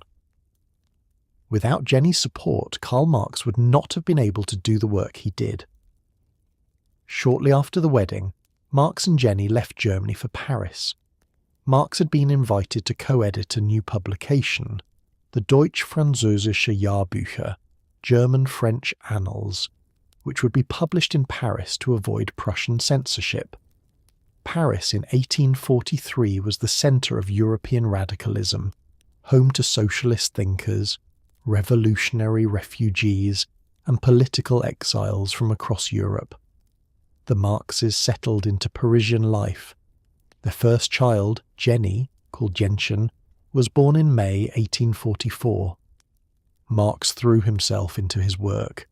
He was reading voraciously, studying economics for the first time, meeting with French socialists and German exile groups. Only one double issue of the Deutsch-Französische Jahrbücher was ever published, appearing in February 1844. But that single issue contained two of Marx's most important early works, On the Jewish Question and Contribution to the Critique of Hegel's Philosophy of Right, Introduction. In these essays, Marx was working out his relationship to his Jewish origins and developing his critique of both religion and liberal politics. On the Jewish question is often misread. It's not primarily about Jews, but about the limitations of political emancipation. Bruno Bauer had argued that Jews should renounce Judaism to receive civil rights. Marx argued that this missed the point. Legal equality was meaningless as long as economic inequality persisted. What was needed was not political emancipation, but human emancipation, the abolition of the conditions that made religion necessary. The second essay contains one of Marx's most famous phrases: "Religion is the opium of the people." He meant that religion functioned like a drug, dulling the pain of exploitation while preventing people from addressing its real causes. People turned to religion for comfort in a heartless world. But that comfort was illusory. Real happiness required eliminating the conditions that made people need such illusions. Marx was also developing his idea that the proletariat, the industrial working class, would be the agent of revolutionary change. Not philosophers, not liberal reformers, but workers themselves would transform society because they had nothing to lose but their chains. Meeting Engels. In August 1844, a young German arrived in Paris to meet Marx. His name was Friedrich Engels. He was the son of a wealthy textile manufacturer, yet he had become a communist. He had written an important article on political economy that Marx had read. The two men met in a cafe and talked for 10 days straight. It was the beginning of one of history's most important intellectual partnerships. Engels and Marx would work together for the next 4 decades. They would co-author books, support each other financially and emotionally, defend each other in polemics, and develop their revolutionary theory jointly. Engels would support Marx financially for years, using his inheritance and his income from the family business to subsidize Marx's research and writing. The partnership worked because they complemented each other. Marx was the deeper theorist, the systematic thinker who could develop complex philosophical arguments. Engels was the clearer writer, better able to popularize and explain ideas. Marx was difficult, prickly, often impossible to get along with. Engels was more social, more diplomatic, able to smooth over conflicts. Marx was completely devoted to his intellectual work. Engels had practical experience in business and journalism that made him more worldly. Together, they began to develop what would become known as Marxism. The core ideas were taking shape. History was driven by class struggle. Economic relations determined political and social forms. Capitalism was a progressive system compared to feudalism, but contained contradictions that would lead to its overthrow. The working class would make a revolution that would abolish private property and create a communist society. These ideas were not entirely original. Socialist and communist thinkers had been developing similar themes for decades. What Marx and Engels did was synthesize these ideas with German philosophy and classical economics to create a comprehensive theory of history and revolution. The Holy Family and expulsion from France. In 1845, Marx and Engels published their first joint work, The Holy Family, a long sarcastic attack on Bruno Bauer and other young Hegelians. The book argued that these philosophers were stuck in abstract thinking, unable to connect their ideas to real social conditions and actual struggles. Philosophy needed to become practical, to engage with workers' movements, to be a weapon for change rather than just interpretation. The book sold poorly, almost no one read it. But it marked Marx's final break with the young Hegelians, with the idea that philosophical criticism alone could transform the world. Meanwhile, Marx was also getting involved in revolutionary politics. He was meeting with French socialists and German workers' organizations in Paris. He was developing contacts among radical groups. The Prussian government was monitoring his activities and pressuring France to expel him. In February 1845, the French government, under pressure from Prussia, ordered Marx to leave France. He had been in Paris less than 2 years. He and his family, now including baby Jentchen, had to leave quickly. They moved to Brussels, Belgium. Belgium was more tolerant of political refugees than France or Prussia. Many German radicals lived there. Marx would spend the next 3 years in Brussels, the most politically productive years of his life. Brussels and the German ideology. In Brussels, Marx and Engels continued their collaboration. They worked on a massive manuscript that would later be published as the German ideology. It was a comprehensive statement of their materialist conception of history. The core argument was revolutionary. Marx and Engels argued that it was not ideas that determined social reality, but social reality that determined ideas. The prevailing ideas in any society were the ideas of the ruling class. Philosophy, religion, law, culture, all of these were shaped by the economic base, by how production was organised and who owned the means of production. History was not the story of ideas unfolding, as Hegel thought, but the story of class struggle, of different economic classes fighting over the surplus produced by labour. Feudalism had been overthrown by capitalism. Capitalism would be overthrown by communism. This was not a moral preference, but a scientific prediction based on understanding the contradictions within capitalism. The German ideology was finished in 1846, but was not published. Marx and Engels could not find a publisher. The manuscript sat in a drawer unknown to the world. Marx later joked that they had achieved their main purpose, which was to clarify their ideas for themselves, and were content to leave the manuscript to the gnawing criticism of the mice. But even unpublished, the work represented a breakthrough. Marx and Engels had worked out their basic theoretical framework. Now they needed to test it in practice, to connect with actual revolutionary movements. The Communist League. In 1847, Marx and Engels joined the Communist League, a small revolutionary organisation of German workers and intellectuals. The League asked them to write a statement of principles. Marx and Engels produced the Communist Manifesto. It was published in February 1848, just as revolutions were breaking out across Europe. The manifesto was only about 23 pages in its first edition. It was meant to be accessible, a pamphlet for workers rather than a philosophical treatise for scholars. The manifesto opened with one of the most famous sentences in political literature. A spectre is haunting Europe, the spectre of communism. It went on to lay out a theory of history as class struggle, an analysis of capitalism as a system that created enormous productive power, but also enormous inequality and instability, and a call for workers to unite and overthrow the capitalist system. Workers of the world, unite. You have nothing to lose but your chains, became a revolutionary slogan that would echo for more than a century. The manifesto argued that capitalism was revolutionary in its own way. It had destroyed feudalism, created modern industry, urbanized populations, and connected the world through trade. But it had also created its own gravedigger, the proletariat. Workers, concentrated in factories, taught to cooperate in production, would eventually organize politically and seize power.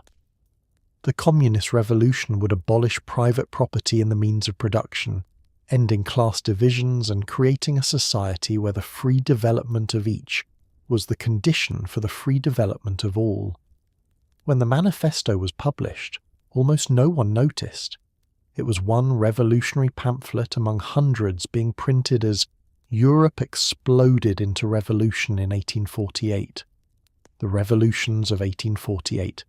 The spring of 1848 saw revolutions break out across Europe. In France, King Louis-Philippe was overthrown and the Second Republic proclaimed.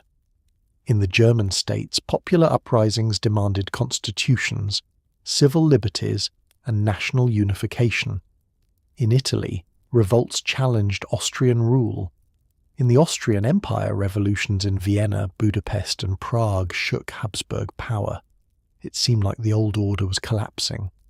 Marx was expelled from Brussels and returned to Paris in March 1848, then travelled to Cologne in the Rhineland to participate in the revolution in Germany. He founded another newspaper, the Neue Rheinische Zeitung, which would be his platform during the revolutionary year. The Neue Rheinische Zeitung was radical and uncompromising. Marx used it to support the revolutionary movements, to criticise the liberals as too timid, to call for more radical measures. But the revolution in Germany was failing. The liberal bourgeoisie, frightened by workers' radicalism, was making compromises with the old monarchical order. The moment of revolutionary possibility was passing. By early 1849 the tide had turned. Reactionary forces were regaining control across Europe. In May 1849, the Prussian government shut down Marx's newspaper and expelled him from Prussia. He was ordered to leave German territory within 24 hours. Marx fled to Paris, but the French government also expelled him. In August 1849, Karl Marx, Jenny and their 3 surviving children, a son had died in infancy, crossed the English Channel to London. Marx was 31 years old. He expected to stay in London temporarily, waiting for the next revolutionary wave. He would live the rest of his life there. Exile in London. London in 1849 was the largest city in the world, a metropolis of over 2 million people, the beating heart of the British Empire, the centre of global capitalism and international finance. It was a city of staggering contrasts, of unimaginable wealth, concentrated in the West End mansions, and equally unimaginable poverty festering in the East End slums. The Thames River flowed through the centre, a commercial highway crowded with ships from every corner of the globe, but also an open sewer that poisoned the air with its stench. London was where industrial capitalism showed its face most clearly, both its productive power and its human cost. The Marx family arrived in late August 1849, refugees from a failed revolution, with almost no money and no prospects. Karl, Jenny, and their 3 surviving children, Jenny Caroline, called Gentian, Laura, and Edgar, called Mush, crossed the English Channel carrying what few possessions they had managed to save. They had lost nearly everything in the revolutionary upheavals. Marx's newspaper shut down, their household goods sold or abandoned, Jenny's jewellery pawned for travel money. They came to London because it was the only place left that would take them, England being the one major European power that still offered asylum to political refugees. The family settled initially in cheap lodgings in the Soho district, a crowded neighbourhood in central London that had become home to various communities of poor immigrants and political exiles. By December 1849, they had moved to 28 Dean Street, where they would live for the next 6 years in conditions that descended from mere poverty into absolute destitution. The building at 28 Dean Street still stands today, though much renovated. In 1849, it was a shabby multi-storey tenement, crowded with poor families, refugees and marginal people scraping by at the edge of survival. The Marx family occupied 2 rooms on an upper floor, just 2 rooms for Karl, Jenny, their children, and Helene de Muth, the family maid who had come with them from Germany. Helene, called Lenchen, was devoted to the family and refused to leave them even though she worked without pay for years. She cooked, cleaned, cared for the children, and held the household together through crises that would have broken most people. 2 rooms, small rooms, barely furnished. There was a bed where Karl and Jenny slept. The children slept on makeshift bedding on the floor. A table served for writing, eating, and everything else. A few chairs, some bought second-hand, others borrowed. Books and papers were stacked everywhere on the table, the floor, piled in corners. The rooms were never clean. There was no money for proper cleaning supplies. Dust and ash from the coal fire covered everything. Ink stains marked the table and floor. Children's toys, such as they had, were scattered among political pamphlets and philosophical treatises. The building itself was crowded and noisy. Other families lived above and below, their voices and footsteps audible through thin walls and floors. The hallways smelled of cooking cabbage and unwashed bodies. The shared privy in the courtyard behind the building was filthy, used by dozens of people. Water had to be carried up the stairs from a pump in the street. Washing and bathing were luxuries, reserved for rare occasions when there was money for soap and fuel to heat water. The neighbourhood around Dean Street was a strange mixture. Soho had once been fashionable, but had declined as the wealthy moved to newer districts. Now it was a warren of narrow streets filled with cheap lodging houses, foreign restaurants, political clubs and small workshops. Italian refugees ran restaurants serving pasta and Mediterranean food. French political exiles gathered in cafes to plot their return home. German tailors and shoemakers worked in cramped shops. Street vendors sold food from carts. Prostitutes worked the corners. It was cosmopolitan in the way poverty makes cosmopolitan, throwing together people from different countries who had in common only their lack of money and their status as outsiders. For the Marx family, the poverty was grinding and relentless. Karl had no regular income. He tried to earn money by writing articles for newspapers, particularly the New York Daily Tribune, the leading American newspaper. The Tribune was interested in European politics and was willing to pay for analysis of revolutionary movements, government policies, and international affairs. Marx wrote hundreds of articles for the Tribune over the years, analysing British politics, European diplomacy, economic conditions, class struggles. The work was tedious for someone who wanted to be writing philosophical treatises, but it provided some income. The problem was that the pay was irregular and insufficient. The Tribune would sometimes reject articles, payments would be delayed, the exchange rate between dollars and pounds would fluctuate, and what they paid was simply not enough to support a family. Even when Marx was writing regularly for the Tribune, the income barely covered rent and minimal food, leaving nothing for clothes, fuel, medical care, or the dozens of other expenses that a family with children required. Jenny tried to manage the household on almost nothing. She bought the cheapest food, bread, potatoes, sometimes a bit of meat when there was money. She mended the family's clothes over and over until they were more patches than original fabric. She negotiated with landlords and shopkeepers, pleading for extensions on rent and credit for food. She pawned whatever remained of her personal possessions, watches and jewellery, and eventually her dresses, anything that could be exchanged for a few shillings to buy another day's food or another week's rent.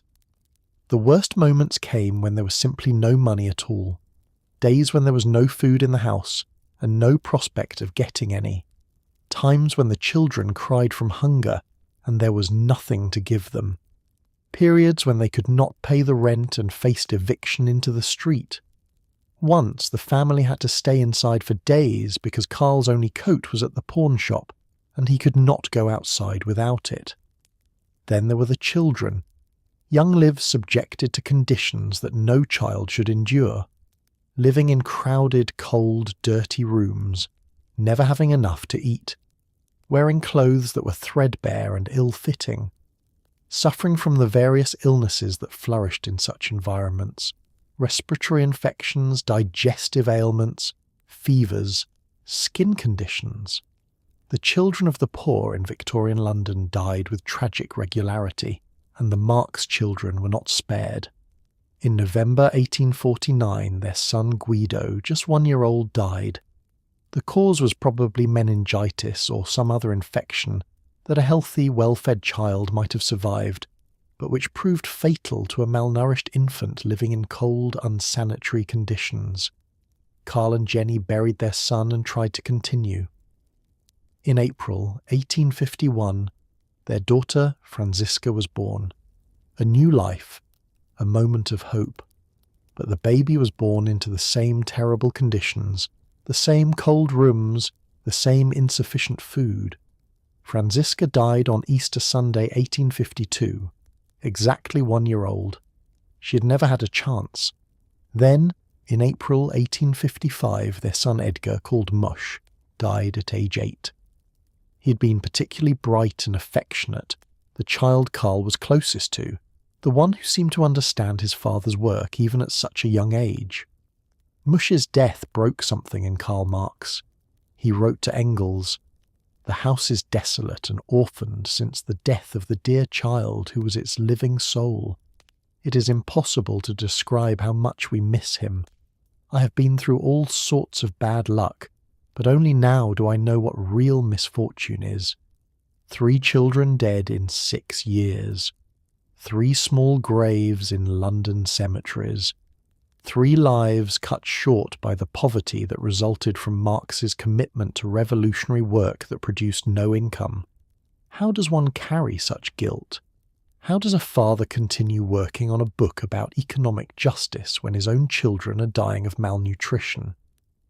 Marx felt this weight acutely, raged against his inability to provide for his family, suffered from stress-related illnesses that made his life a daily torment. The physical conditions of their life were devastating to everyone's health. Karl suffered from chronic liver problems, probably worsened by stress. He developed carbuncles, painful boils that erupted all over his body, making sitting or writing agonizing. The boils would appear, grow enormous, burst, partially heal, and then reappear. For years, Marx's body was covered with these suppurating wounds, making every movement painful. He could not sit comfortably to write. He could not sleep properly. The pain was constant and debilitating. Jenny's health also broke down. The stress of managing a household with no money, the grief of burying her children, the social humiliation of their poverty, all took a terrible toll. She suffered from depression, from periods when she could barely function, when she lay in bed wishing for death to end the misery. She'd been raised as an aristocrat, educated and cultured, promised a life of comfort and status. Instead, she found herself living in a slum, watching her children die, begging shopkeepers for credit, pawning her last possessions, yet they endured. Karl worked, writing articles for money, spending his days at the British Museum reading room conducting research for the great work that would explain capitalism and show the way to its overthrow. Jenny managed the impossible household, caring for the children who survived, protecting Karl from some of the worst practical problems so he could focus on his writing. Lenchen kept everything functioning, cooking, cleaning, caring for children, doing the work of multiple servants while being paid nothing, and through it all there was Engels. Friedrich Engels, living in Manchester where he worked in his family's textile firm, provided crucial financial support. Without Engels' regular payments, the Marx family would have starved or been thrown into the street. Engels sent money every month, sometimes more when crises arose. He made excuses to his family to explain why he needed money, hiding the fact that he was supporting a revolutionary communist and his family. Engels was Marx's lifeline, the one source of income he could count on. Years in the library. From 1850 onward, Marx spent his days in the reading room of the British Museum. The library held one of the world's great collections of books. Marx worked there almost every day for decades, arriving when it opened, staying until it closed, reading, taking notes, filling notebook after notebook with excerpt and analysis. He was studying economics, classical political economy, the works of Adam Smith and David Ricardo, parliamentary reports on factory conditions, statistical studies of wages and working hours, company records, government investigations, everything he could find that would help him understand how capitalism worked. He was developing the analysis that would become Capital, his masterwork. but the work went slowly. Marx was a perfectionist, unable to consider anything finished. He would research a topic exhaustively, fill notebooks with quotations and commentary, draft and redraft chapters, then become dissatisfied and start over. He also had to earn money. He wrote articles for the New York Tribune on European politics. The Tribune was the most important American newspaper, and Marx's articles on British politics, European revolutions and international affairs gave American readers sophisticated analysis. But Marx resented the time this journalism took from his real work. Daily life in London. To understand Karl Marx, the man, we must pause in our chronological narrative and examine how he actually lived during those long London years, what his daily routine was, what kind of person inhabited that brilliant, difficult mind. Marx's day typically began late. He was not an early riser. The poverty of his circumstances meant sleeping on a bad mattress in a cold room, often kept awake by pain from his boils or by worry about unpaid bills. When he finally rose, usually mid-morning, he would drink coffee, strong and black, the first of many cups he would consume throughout the day. Coffee was one of the few luxuries the family could occasionally afford, and Marx depended on it to fuel his long hours of work. Breakfast, when there was money for it, was simple. Bread, perhaps some butter, sometimes an egg. Often there was no breakfast at all, just more coffee. Marx would then prepare for his day at the British Museum. He dressed in whatever clothes were available, usually shabby and worn.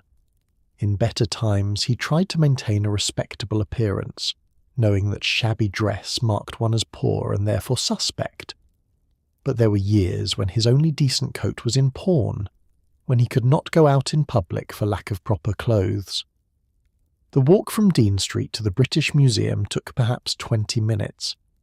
Marx would walk through the streets of London, past shops and markets, through neighbourhoods where workers were heading to factories and middle-class clerks were going to offices.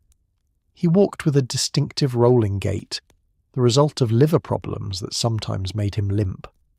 He was of medium height, about 5 feet 7 inches, solidly built, with broad shoulders and a barrel chest. His most striking feature was his thick, dark hair and beard, which grew wild and unruly when he could not afford a barber, giving him a leonine, somewhat frightening appearance. The British Museum's reading room was Marx's sanctuary and his workplace. It was a magnificent circular room with a domed ceiling, surrounded by book-filled galleries, lit by natural light from windows high above. The room could accommodate hundreds of readers at long desks arranged in concentric circles. It was quiet except for the scratch of pens and the occasional cough. Readers had to apply for tickets, and the room attracted serious scholars, writers, and researchers from around the world. Marx had his preferred seat, always in the same location, G7, near the entrance. He would sit there for hours, 6, 8, sometimes 10 hours at a stretch, reading and taking notes. His method was exhaustive and somewhat obsessive. He would read a book on economics or a parliamentary report, and he would copy out long passages into his notebooks, adding his own commentary, cross-referencing with other works, building up a massive archive of quotations and analysis. His notebooks from this period still exist. Thousands of pages in his small, dense handwriting, a monument to intellectual labour. He read in multiple languages with equal facility. English and German were native to him. He had learned French and could read it fluently. He taught himself Russian in his 50s specifically to read Russian economic studies that had not been translated. Ancient Greek and Latin from his gymnasium education remained accessible. This linguistic ability gave him access to sources that most other scholars could not read, allowing him to range across European literature and scholarship in pursuit of his research. While he worked, Marx smoked continuously. Cigars, cheap ones when money was tight, better ones when Engels sent money. The cigars were his constant companion, filling the reading room with smoke until other patrons complained. He would chew the end of his cigar while thinking, write furiously for a while, then lean back and puff thoughtfully, covering the pages before him with ash. The librarians tolerated this because Marx was a regular, a serious scholar who treated the books with care even if he abused the air quality. At midday, Marx would usually break for lunch, though often he had no money for it. When he did eat, it was at a cheap tavern or coffee house near the museum, simple food quickly consumed so he could return to work. Sometimes he would skip lunch entirely, sustained only by coffee and tobacco, too absorbed in his research to notice hunger, or too poor to do anything about it. He returned to the reading room and worked through the afternoon. His concentration was intense. He could shut out the world, forget about his poverty and his family's suffering, forget about the pain in his body, and lose himself entirely in the text before him. This ability to concentrate, to work for hours on purely intellectual problems, while his children went hungry at home, was both his greatest strength and perhaps a kind of moral failure. Or perhaps it was necessary. Perhaps without this ability to compartmentalize, to separate intellectual work from material suffering, he could not have done the work at all. When the library closed in the evening, Marx would walk home to Dean Street. Jenny would have attempted to prepare some kind of dinner from whatever food and money were available. The family would eat together, the surviving children noisy and playful despite their circumstances, Marx sometimes engaging with them, sometimes withdrawn into his thoughts. He loved his children deeply when he was present to them, telling them stories, playing games, showing genuine warmth and affection. But he was often absent emotionally even when physically present, his mind still at work on the problems he'd been studying all day. After dinner, if there was coal for the fire and candles for light, Marx would often work late into the night. He would write at the table, drafting chapters of what would become Capital, filling page after page with his analysis of value, surplus value, accumulation, crisis. Or he would write letters to Engels, long discursive letters discussing theoretical problems, asking for money, sharing gossip about other exiles, maintaining the friendship that sustained him. Engels was Marx's closest friend, perhaps his only true friend. They corresponded constantly, sometimes daily. The letters show a relationship of remarkable intellectual intimacy. Marx would work out his ideas in letters to Engels, testing arguments, seeking feedback. Engels would respond with suggestions, clarifications, encouragement. They gossiped about other socialists, mocked their theoretical errors, plotted strategies for political organizing. They discussed literature, science, military history, everything. The friendship was unequal in some ways. Engels provided money and Marx took it. Engels accommodated Marx's needs while Marx was often demanding and difficult. But it was also genuine, a meeting of minds that enriched both men. Marx's personality was complex and contradictory. He could be warm and loving with his family and close friends, generous with his time in helping other revolutionaries, patient in explaining complex ideas to workers who sought his guidance. But he could also be cold, arrogant, vicious in controversy. He feuded with other socialists constantly, attacking them in print with sarcasm and contempt. He was certain of his own correctness and dismissive of alternative views. He could be cruel in his judgments, cutting in his criticisms, unforgiving of perceived intellectual errors. He was also deeply insecure about his material circumstances, sensitive to any slight, quick to perceive anti-Semitism, even from those who showed no sign of it. The poverty humiliated him. He who was writing a critique of capitalism that would transform the world could not even feed his own children. He who understood the exploitation of workers could not himself do productive labour, that would earn a living. He was dependent on his friend's charity, on his wife's patience, on his ability to write articles that newspaper editors would buy. This dependence ate at him, made him angry and defensive, contributed to his difficult personality.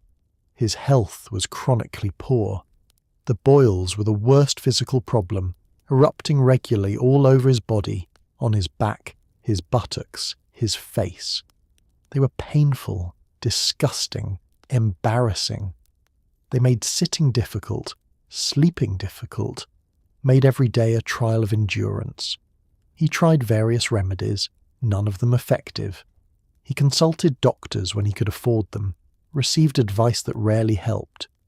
The boils were probably stress-related, exacerbated by poor diet, lack of sleep, and constant worry. He also suffered from liver problems, probably chronic hepatitis or cirrhosis, which caused pain, digestive issues, and general malaise. He had frequent headaches, some of them severe migraines that left him unable to work for days. His teeth were bad and eventually fell out, requiring dentures. His eyesight deteriorated, forcing him to wear glasses for reading. By his 50s, he looked older than his years, worn down by poverty, illness, and overwork. Yet through all this, he kept working. Day after day, year after year, he went to the British Museum and read, and took notes, and developed his analysis. He was building toward something, working toward a goal that kept him going despite everything. He believed that understanding capitalism scientifically, demonstrating its laws of motion, proving that it contained contradictions that would lead to its inevitable collapse, this work was essential. It was his life's purpose, the thing that justified the sacrifices his family endured, the poverty they lived in, the children they had buried. On Sundays, when the British Museum was closed, Marx would sometimes take his family on excursions to Hampstead Heath, a large park in North London. They would pack a simple picnic, walk through the countryside, let the children play. These were rare moments of joy, brief respites from poverty and work. Marx would lie on the grass, watch the clouds, talk with Jenny about their youth in the Rhineland, remember when their future had seemed full of promise. Then Monday would come and it was back to the library, back to work, back to the daily struggle. The Grundriss. In 1857 to 1858, Marx wrote an enormous manuscript that would later be published as the Grundrisse, the foundations of the critique of political economy. It was more than 800 pages of rough notes, working out his ideas on capitalism, value, money, labour, exploitation.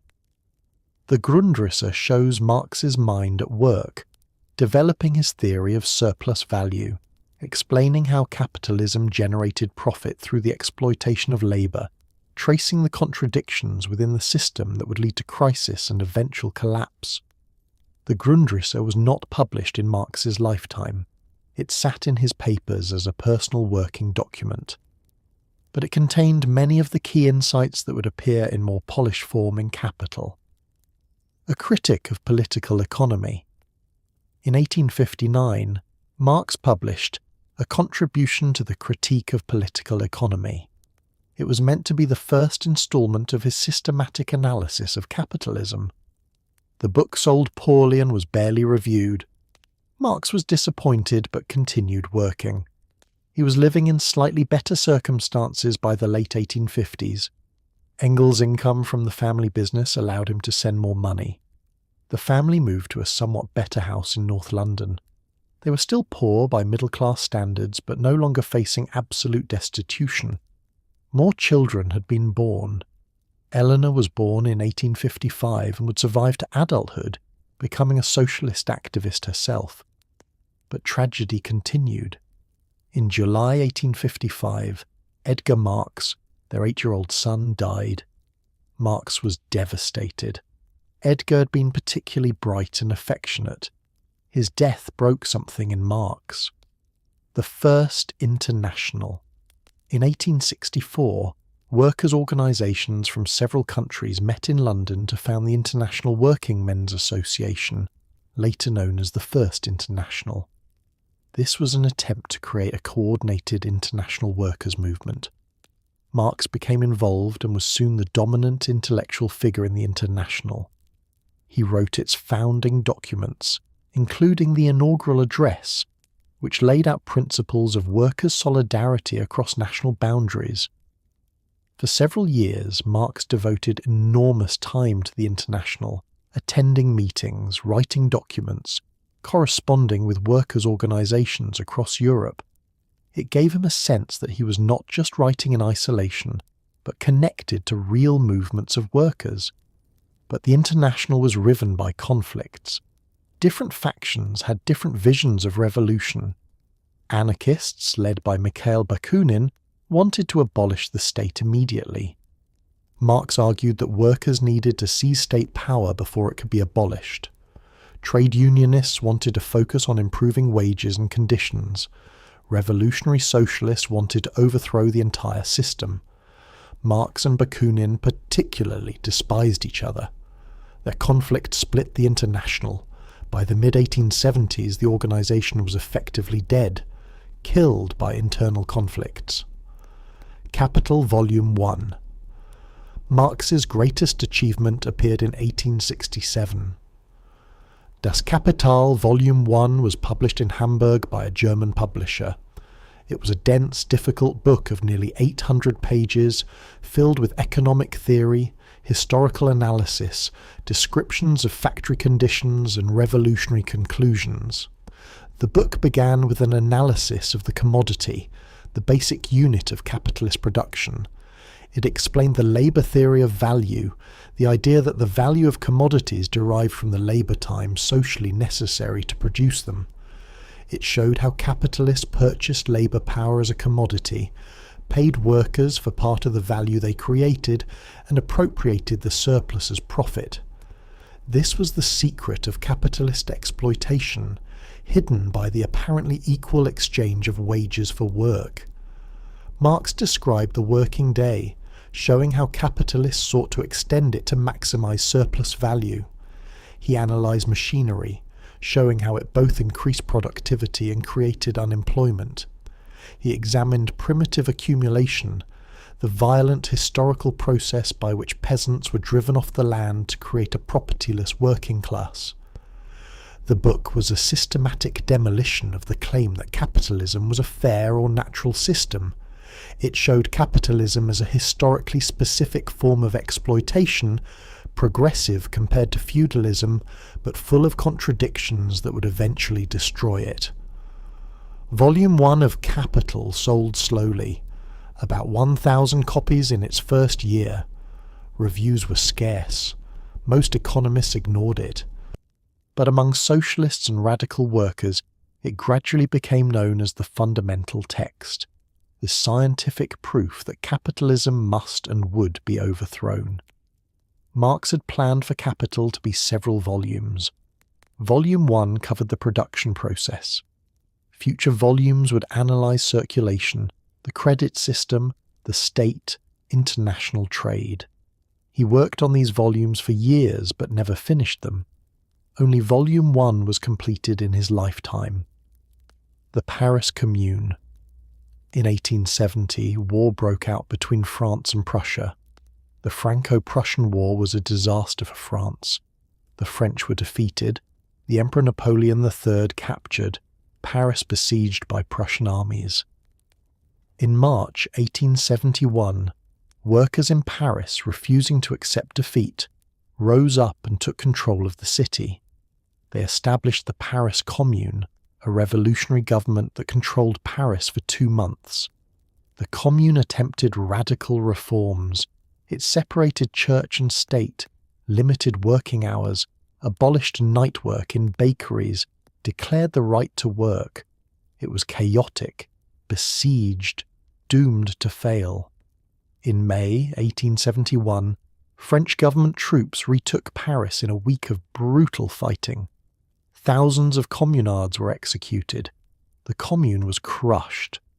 Marx wrote The Civil War in France defending the Commune. He hailed it as the first example of workers actually taking power, even though it had been defeated. The Commune showed what workers could do, how they could govern themselves, what a workers' state might look like. The pamphlet got Marx's attention, much of it negative. He was now notorious as the defender of violent revolution, the theorist of the Commune. Conservative newspapers across Europe denounced him.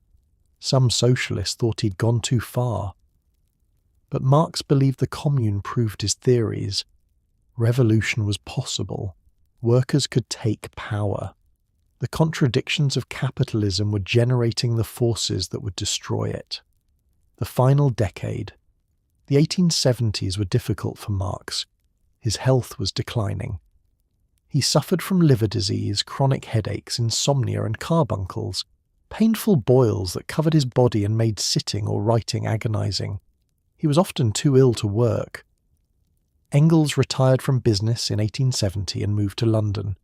He lived near Marx and they saw each other almost daily. Engels took over much of Marx's correspondence, helped with his writing, and continued to provide financial support. Marx kept working on the later volumes of Capital, but the work went slowly. He filled notebooks with research but could not organize it into publishable form. He studied Russian, learning the language to read about the Russian peasant commune. He corresponded with Russian revolutionaries. He followed economic crises and workers' movements around the world. In 1881, tragedy struck again.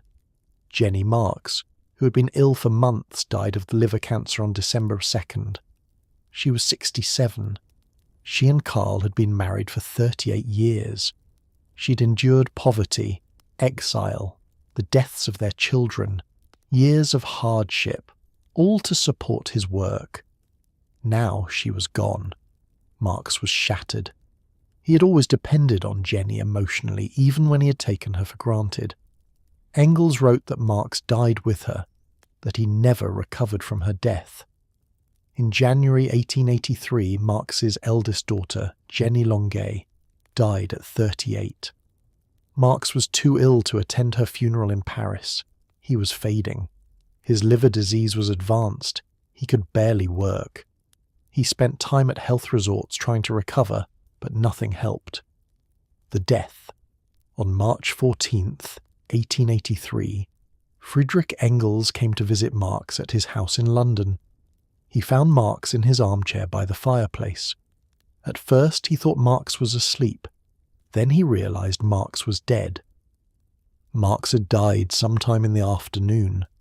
He was 64 years old. He died as he had lived for decades, working until his body gave out, still believing the revolution would come, still convinced that his analysis was correct even if the world had not yet recognized it. Engels wrote to friends, "At 2:45 in the afternoon, the greatest living thinker ceased to think." The funeral was small. The British government would not allow Marx to be buried in Highgate Cemetery unless it was a private service. Only 11 people attended. Engels gave a funeral oration in which he said, "His name will endure through the ages and so will his work." Engels was right, though not in ways anyone could have predicted in 1883. Marx died thinking he had failed. His books had sold poorly. The revolutions he expected had not come. The International had collapsed. Most of the world had never heard of him. The legacy. Within a decade of Marx's death, socialist movements across Europe were adopting his ideas. Workers' parties were forming that called themselves Marxist. The Social Democratic Party in Germany, the largest socialist party in Europe, considered Marx's theories its guiding principle. In 1917, Russian revolutionaries led by Vladimir Lenin seized power claiming to act on Marxist principles. They established the Soviet Union as the world's first socialist state. Whether Lenin's version of Marxism was what Marx intended would be debated forever, but there was no doubt it was inspired by Marx's writings. In 1949, Mao Zedong's communists won the Chinese Civil War and established the People's Republic of China, bringing Marxism to the world's most populous nation. Throughout the 20th century, revolutions in Cuba, Vietnam, North Korea, and numerous African countries would claim Marx as their inspiration. At its height, Marxist regimes governed about a third of humanity. The Soviet Union became a superpower. China industrialized. Communist parties existed in nearly every country. Marx's ideas shaped labor movements, anti-colonial struggles, intellectual debates across the globe. But the practice of Marxism often departed dramatically from Marx's vision. The Soviet Union became a totalitarian dictatorship under Stalin, killing millions of its own citizens. China under Mao experienced famines that killed tens of millions. Communist regimes became known for repression, economic failure, and the suppression of the very workers they claimed to represent. The collapse of the Soviet Union in 1991 and China's turn toward market economics led many to declare Marxism dead. Francis Fukuyama proclaimed the end of history, the final triumph of liberal capitalism. Marx, it seemed, had been wrong. Capitalism had not collapsed. Communist revolutions had not liberated workers but oppressed them. Yet Marx's influence persists. His analysis of capitalism, even if his predictions were wrong, identified real problems: economic inequality, the power of concentrated wealth, the instability of market systems, the alienation of workers from the products of their labour. These remain live issues. Labour movements still use Marxist concepts. Unions speak of exploitation, class struggle, the need for workers to organise. Social democratic parties across Europe, even when they have abandoned revolution, trace their origins to Marxist socialism. In academia, Marxist analysis remains influential in sociology, economics, history, literary criticism, and cultural studies. Scholars use Marx's concepts to analyse how economic structures shape culture, politics, and ideology. Every economic crisis revives interest in Marx. The 2008 financial crisis led to renewed sales of capital, as people looked for explanations of why capitalism seemed so unstable. Young activists rediscovering socialism often begin with Marx. Marx was buried in Highgate Cemetery in an obscure spot.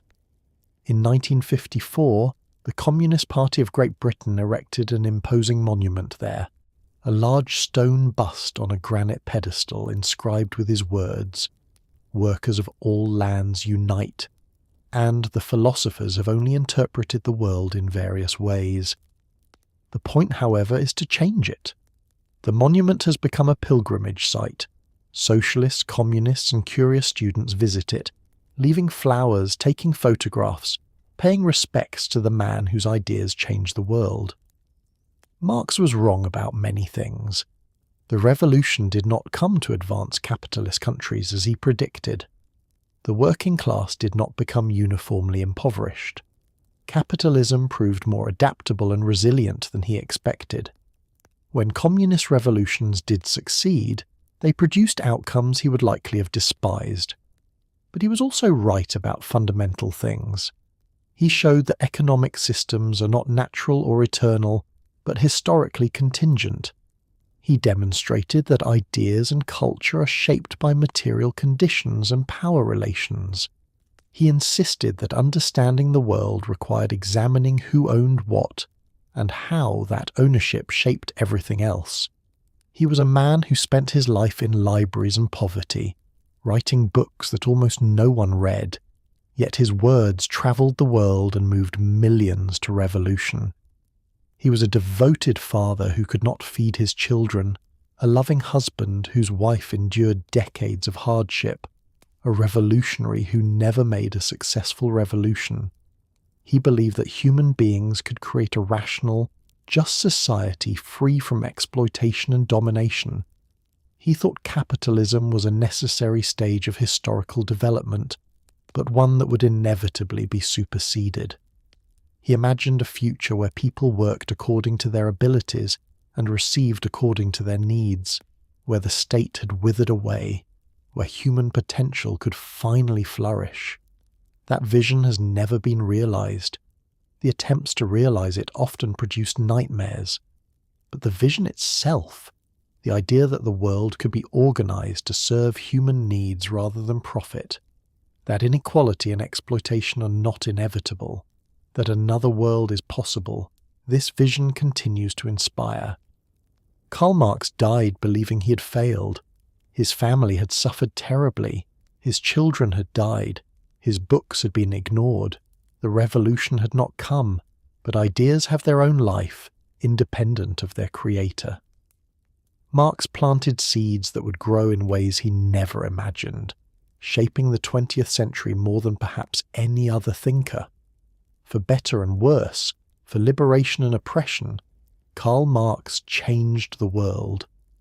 If this journey through Karl Marx's life has given you something to think about, please take a moment to like this video and subscribe to the channel.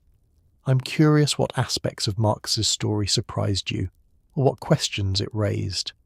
Leave a comment and let me know your thoughts. Until our next journey into the past, I wish you a calm and peaceful night.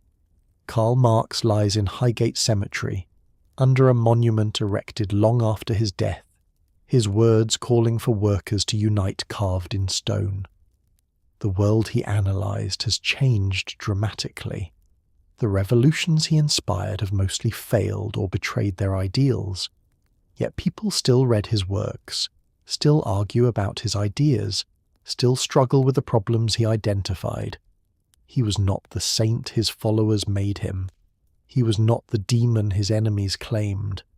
He was a man who dedicated his life to understanding how the world works and imagining how it could be better, who sacrificed himself and his family for ideas, who died thinking he had accomplished nothing, unaware that his name would become synonymous with revolution itself. The question he asked remains unanswered. Can humanity organize society rationally, justly, to serve human flourishing rather than the accumulation of wealth? Perhaps that question can never be finally answered. Perhaps it must be asked and struggled with by each generation anew. Good night.